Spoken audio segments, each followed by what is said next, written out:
Hi, I'm John. Welcome back to Dice Paper Miniatures. In today's episode, we're back at it for the May 4th live stream on Twitch, Warhammer Fest 2022.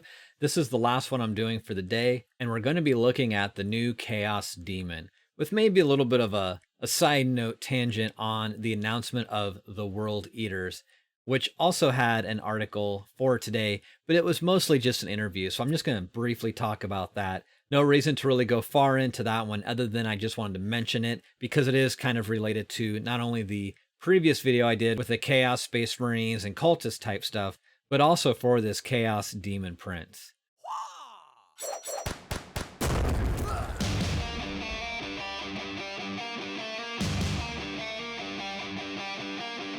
All right, so if you haven't seen this article yet, this is the one I've been sourcing all of my current content from for May 4th today. And it's a really nice article as far as it just provides all the links to all the different previews that we saw.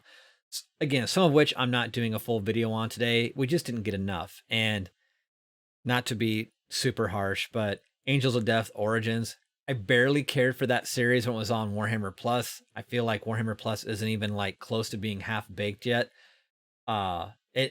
It needs so much more content, and I feel like origins of characters on a series I kind of didn't really care about. I can't bring myself to do a video on it. It's a model making company, not a streaming company. Just my thoughts. All right, speaking of models, let's check out this Demon Prince. All right, so here's that specific Demon Prince article. And as with most of these, they have a cool little video at the beginning. So let's check that video out. I definitely enjoy showing that and adding some commentary as we watch them together. All right, let me get that audio dialed in and we'll begin. All right, here we go.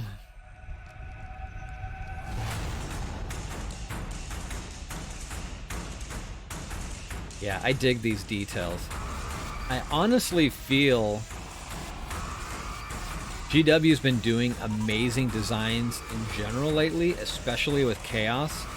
But if they have one Achilles heel, which is kind of interesting because we'll see here later in the article, they give us a number of different faces or head sculpts. I feel like that's their one weakness. Yeah, I feel like the design of this Demon Prince is amazing. What's even better is that this one sculpt works for both Age of Sigmar and it has all the bits for 40K. And just on the surface, it's really hard to tell that. So there's a lot of bits in this box to make it compatible for both game systems. But yeah, here are those different heads I spoke about. I definitely think the upper left hand head sculpt fits more with the World Eaters, Khorne designs for sure. The upper right is definitely more of a Nurgle vibe. We have Tzeentch on the lower left and Slaanesh on the lower right. Outside of who these guys are supposed to be reflected in the head sculpts, just based on just the sculpts themselves, I think the upper left or the lower right are my favorite. I think they all work, but those two in particular, and arguably the lower right, I think really fits well with the rest of the design aesthetic on this model. Yeah, let's see if we can go further up here.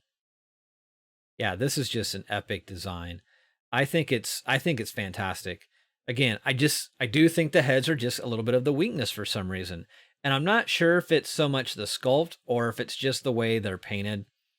I mean, they're painted well, definitely. The heavy metal style is very clean, but I spoke to this point too in the past where that Blanchitsu grim dark style I almost feel like is a requirement when it comes to some of these newer chaos designs.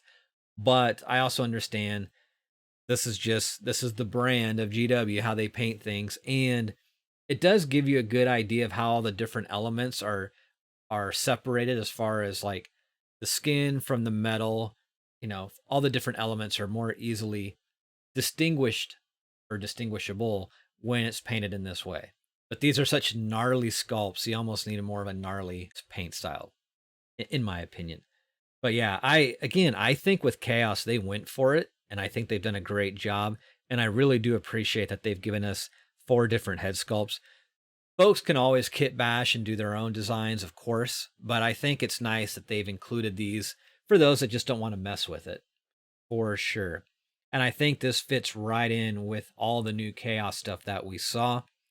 And yeah, that's really all I have to say about this one. I'd love to know what you think about this design, how you think it fits with both 40K and with Age of Sigmar, as well as what's your favorite head sculpt. Are you going to put the head on there that you think just looks like the coolest, or are you going to try to actually make it fit with your army more? I mean, I think there's an argument either way. But yeah, definitely add those to the comments below. I'd love to hear your feedback and thoughts on that. That's it for this one. As always, if you haven't yet and you've enjoyed this content, please consider subscribing, hitting that notification bell, and sharing this content with your friends. I'm doing a number of these videos throughout all of the Warhammer Fest 2022 previews. This wraps up today, though, May 4th. If you haven't yet, there should be some links somewhere up above to some of the other videos that I've done for today. Definitely appreciate it if you check those out. But yeah, that's it. So as always, I hope you're all doing well. Be safe, take care, and I'll see you all again soon. Bye-bye.